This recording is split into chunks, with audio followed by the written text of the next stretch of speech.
Hello everybody, welcome to Coco's Crochet. I'm Litza and Coco's here by my side having a little disco nap while I bring to you a little tutorial in relation to our CAL 2023 stitch sampler blanket stitches for the months of October and November. So we will be learning the crossed double crochet and the half double crochet. Now, some of you may be familiar with either or both of these stitches and some might just need a little refresher, but I truly believe that this is a beautiful combination of stitches. I absolutely love the cross stitch, and you will be surprised if you haven't created it before how very, very simple it is to make, to crochet.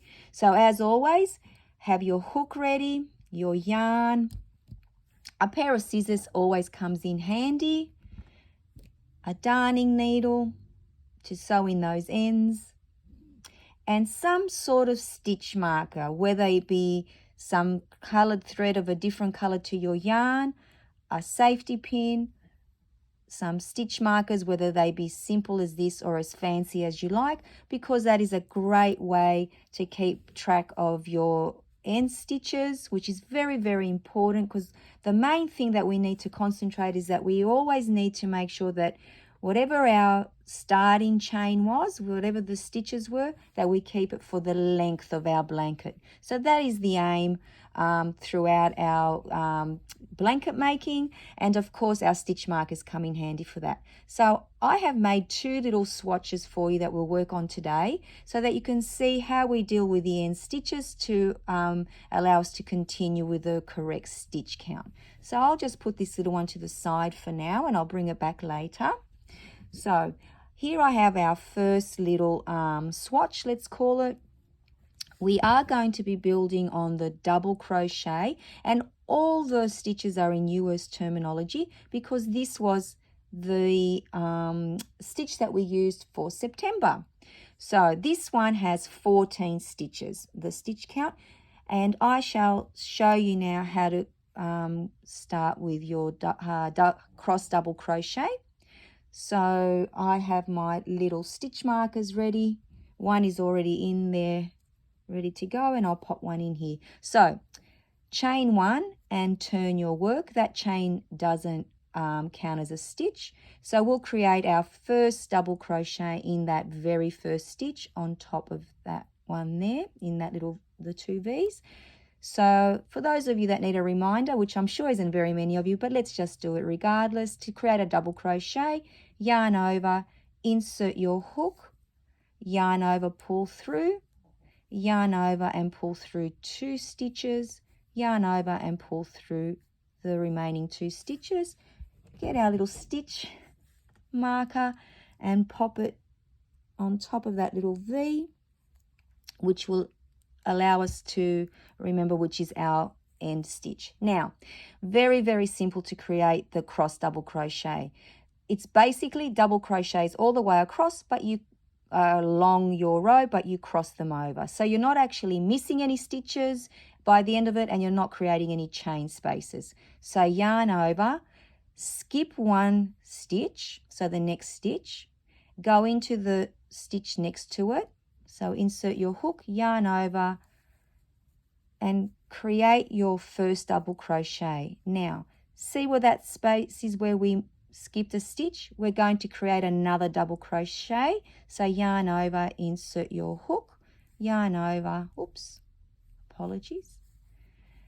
And you've created your first cross stitch. So in essence, it's just 2 double crochets crossing each other over. That's why it's called the cross double crochet. So let's do that again. Yarn over, skip a stitch. A good way to work out which stitch you're working in is if you tug on that stitch there, you'll see that it's got a stitch in it already. So you'll skip that next stitch and go into the stitch next to it. So skip, insert your hook, create your first double crochet, yarn over, backtrack to the stitch that you've just missed because we're going to cross it over, creating our cross stitch. And there you have it, 2 in a row. As we can see, we've used those 2 stitches. So now yarn over, skip another stitch, there's your little V, and go into the next one. Create the first double crochet for your cross stitch, yarn over, backtrack into the one that you've missed the stitch, insert your hook, create another double crochet, and there you have it. So let's continue to the end of the row. What I love about the cross double crochet is that you can pretty much add it into any pattern that uses double crochets, because you don't need to allow for extra stitches or chain spaces. So in essence, it's the same stitch count, but you are creating this beautiful, beautiful stitch, which looks rather fancy in my opinion, for very little effort. So now we're coming to the end of the row. So how do we deal with this? We have 1, 2, 3 stitches left. So we have the opportunity to create 1 more double crochet and our soldier at the end, our double crochet. So let's do that now. Skip a stitch, insert your hook, first double crochet, yarn over, backtrack to the skipped stitch. And now we've come to the end of the row with our 1 stitch remaining. So we'll just put in a double crochet. Oops. Now, let me just put this down to show you how we deal with this. Now, first of all, let's look at it up nice and close. Now, how do we count our stitches? There are 2 ways. One way is to just flip our work over and then see all the little V's on top. They're actually a stitch. So there's 1 where the stitch marker is. So 1, 2, 3, 4, 5, 6, 7, 8, 9, 10, 11, 12, 13, 14. So there are 14 stitches. Another quick way to count your stitches when you have cross stitches is each cross stitch is 2 double crochet, and then you have the ones on the end. So 2, 4, 6, 8, 10, 12, 13, and 14. So that's perfect. We have the perfect stitch count here. So I will now pick up the other little swatch that I have to show you how we deal with the end of the row if it doesn't work out like this, meaning that we can't create another complete cross double crochet before we continue to add our half double crochets on top. So I'll just pick up our other little swatch here. Now this one, and I've started, has a stitch count of 15, and we'll make sure that that's correct at the end of the row. Now we've created the cross stitches exactly the same way. We've started with 1 double crochet, cross stitches along the way, and now we've come to the end of this row. And as you can see, we only have 1, 2, an opportunity to use 2 more stitches. Now you may say, but we can create another cross double crochet, but we don't want to do that because we actually want double crochets standing at the end like little soldiers, so that we have straighter edges on our blanket. So what we do when this happens at the end of our row, we just create 2 double crochets rather than 1 at the end. So let's just do that now, and we will make sure that we have the right stitch count. So again, the quick way for me, and I hope it works for you, is to say every double crochet, crossed double crochet has 2 stitches, and then however many double crochets we put on the edge. So 2, 4, 6, 8, 10, 12, 13, 14, and 15. So that's the exact stitch count that we needed.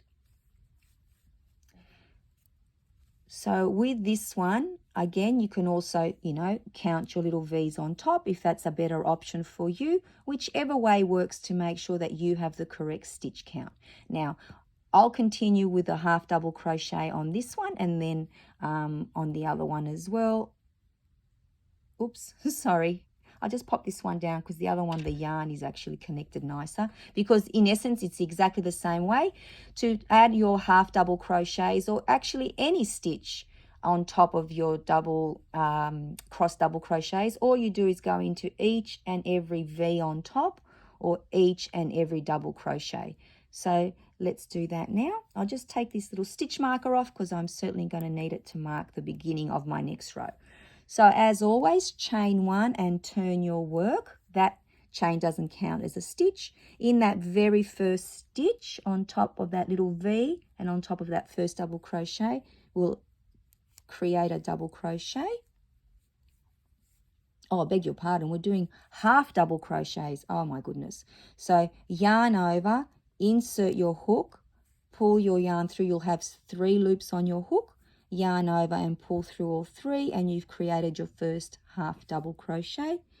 Put your little stitch marker in that V because there are so many V's. So let's go ahead now and put half double crochets on top of all our cross stitches. So when you turn it over, you'll see you have all your V's.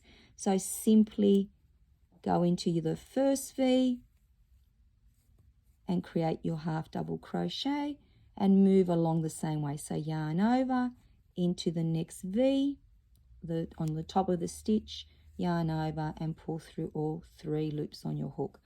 Now again, this is another simple stitch that is very, very useful. Excuse me, I'm getting a bit tangled here. And at the end of the day, most of us know how to make a half double crochet, but a little reminder doesn't hurt anybody. Now, at the end of this row, we're going to do one more count to make sure that we have, this little swatch has 14 stitches. So we have to make sure our stitch count is correct. Now, I think these 2 stitches work beautifully together, and this is why I've chosen them. They're very fun to do. I think so anyway. And at the end of the day, we're creating another beautiful fabric, or, you know, crocheting a few more beautiful stitches to add to our stitch sampler blanket, which is coming along very nicely. Now, let's do a little count. Very simple to count these, each and every half double crochet. So there's our end one. 1, 2, 3, 4, 5, 6, 7, 8, 9, 10, 11, 12, 13, and 14. Otherwise, you can do the check with using your little V's on top. So 1, 2, 3, 4, 5, 6, 7, 8, 9, 10, 11, 12, 13, and 14. So there they are on top. Then what you will do is you will continue. Don't worry about the double crochet row, exactly what we did previously. You will create your little cross double crochets and then add the half double crochet on top until you get to the amount of rows that you have been doing for, you know, the rest of your blanket. But you will not do twice the amount because this is for 2 months. So basically, let's say you were doing 8 rows each month. For this month, you will do 4 rows of the cross double crochet and 4 of the half double crochet in conjunction with each other until it grows, using the colors for October. And then for November, you'll be using the same stitches, just different colors. So I hope this little tutorial has helped you if you haven't made the cross double crochet previously. As I said, it is one of my absolute favorite stitches. Please remember to count as you go because it is very, very important that we keep our stitch count correct for our entirety of our blanket. Use the little tips that I've showed you. A quick way to do it is to say 2 double crochet for every cross stitch, and of course how many soldiers you have sitting on the end, whether they be like this one, 1 and 1, or like this little one over here where we have 1 and 2 at the end. So be mindful of that, very, very important. Other than that, please enjoy making this stitch. I absolutely love it. I use it in not just blankets, but in beanies. I used it in Coco's jumper the other day. It's endless, the application you can have for this stitch. So as I said, if you haven't made it before, I hope you enjoy making it. I cannot wait to see your blankets grow. And thank you once again for joining us. And we shall see you all again in another video. Bye-bye, everybody.